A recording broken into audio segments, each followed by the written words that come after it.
This short video will give a glimpse at risk. For more information, contact Nautical and STEM at City of Glasgow College. Risk is defined in many ways. We perceive and manage risk depending on how it's accepted and how the risk is defined. For example, if we accept that all risks are real, we must manage these risks by thinking and feeling that no accident will occur. However, in doing so, it may create an illusion. Let us investigate the many different definitions of risk, then the types of risks and how we manage them. Risk is a situation or event where something of human value is at stake and where the outcome is uncertain. Uncertainty is not real. It is a construct of human imagination to cope with potential future outcomes that can become real. Risk does not exist independent to the assessor, as uncertainty needs to be addressed by somebody requiring mental construct. There's risk in a situation whenever people doing the work or that are bystanders of that work could come to harm. The risk is ineluctably subjective. It is a word that refers only to an uncertain future that exists in our imagination. Considers subjectivity in risk. The effect of uncertainty on objectives considers both positive and negative effects. Objectives could be at different levels of the organisation. Uncertainty is a psychological construct. It only exists in the mind. Risk is the likelihood of damage occurring in a situation, and though there is a level of risk in all situations, some it's more than others, and so before undertaking any work you need to first assess the level of risk involved and what measures you need to take in order to prevent it. So my definition of risk is really, it's a combination of two factors. It's the likelihood of a hazard being realised and the consequences of that hazard being realised. And those two things produce our risk. And for me then, when you think about it that way, controlling risk is all about either putting in place barriers that prevent a hazard occurring, or if it does occur, ensuring that you've got mitigation measures that mean that the consequence is reduced to an acceptable level.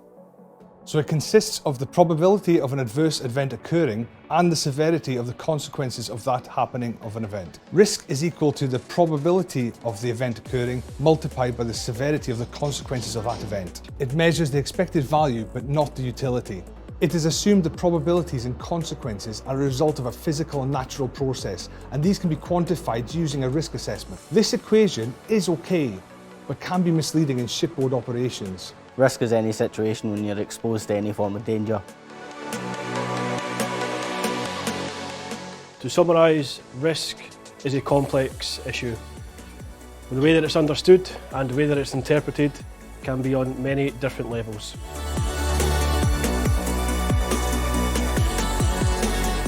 Shipping companies face many types of risks, such as terrorism, economic, operational and strategic risks.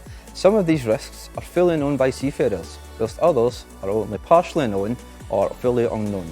Even though the ISM codes refer to risks related to property, people and the environment, which are pure risks, shipping companies have to manage operational risks, which are speculative risks, which also have upsides and downsides. For example, a ship, its crew and environment may be safe during cargo delays at port.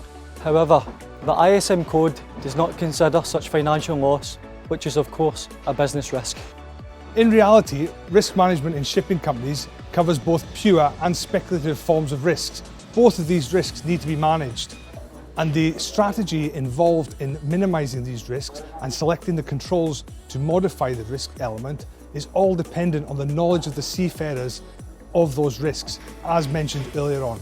Understanding the different types of risks is essential for managing risks on board.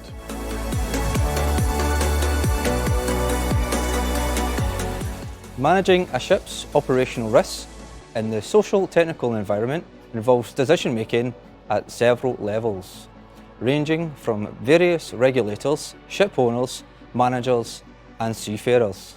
The objectives and challenges that they face are significantly different from each other. Hazard identification and risk management undertaken by a second or chief engineer at an onboard level may not be sufficient enough for an onshore management level issue. This makes the process ineffective and incomplete.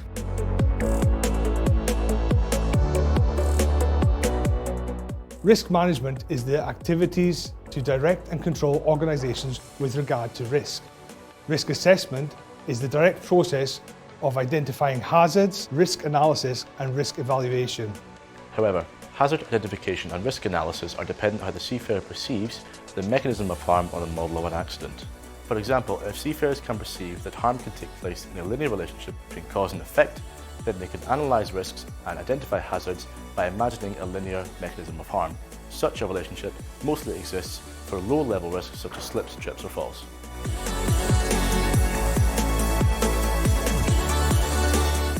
The unexpected event is typically an unsafe act, with human error as the predominant cause.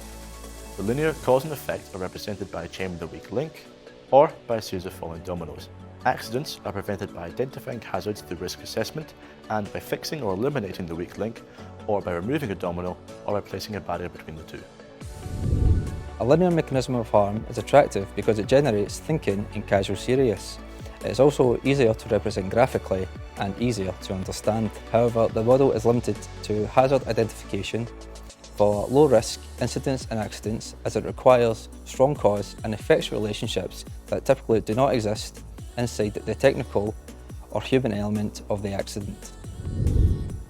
Causal relationships are extremely weak when addressing the human or organisational aspects of an incident. In other words, true cause and effect relationships can be identified when analysing equipment failure. For example, while it's easy to assert that seafarers have taken shortcuts due to time pressure constraints, it is also evident that not all seafarers take shortcuts because of time pressure. For seafarers who consider that harm may occur not only from linear but also from more complex non-linear ways, they have the option to analyse, identify and assess risk using a series of more complex non-linear cause and effect models. Such complex non-linear cause and effects models can help us understand why system and task level accidents, which are considered to be big risks, occur. Unsafe acts by individuals may cause an event, such as bypassing a fire detector above a main engine or bunkering fuel above 95%. Process errors are likely when onboard and shoreside procedures are unaligned. These events will occur more often when this unalignment is present.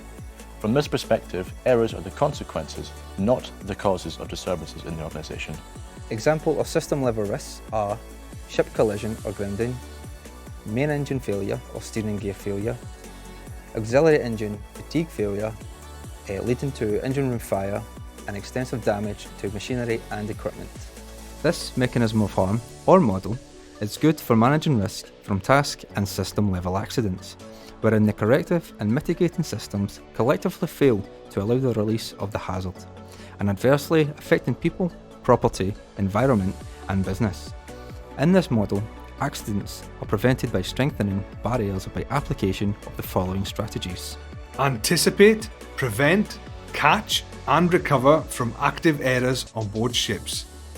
Identify and eliminate latent organisational weaknesses that provoke human error and degrade controls against error and the consequences of error. People are least effective among all the categories of controls available for managing system risks on board ships.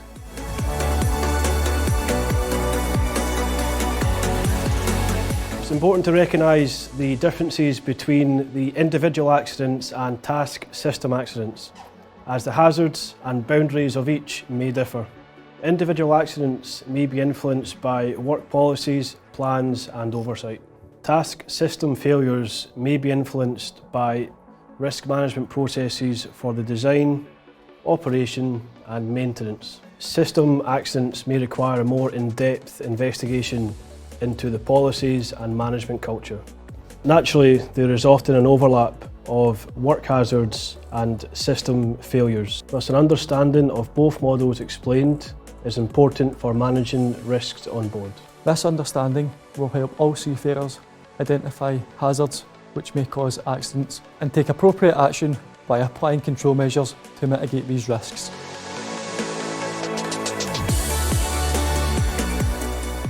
Ultimately, risk on board is managed by people. Understanding when people will be successful and how they will fail is critical to managing risk on board.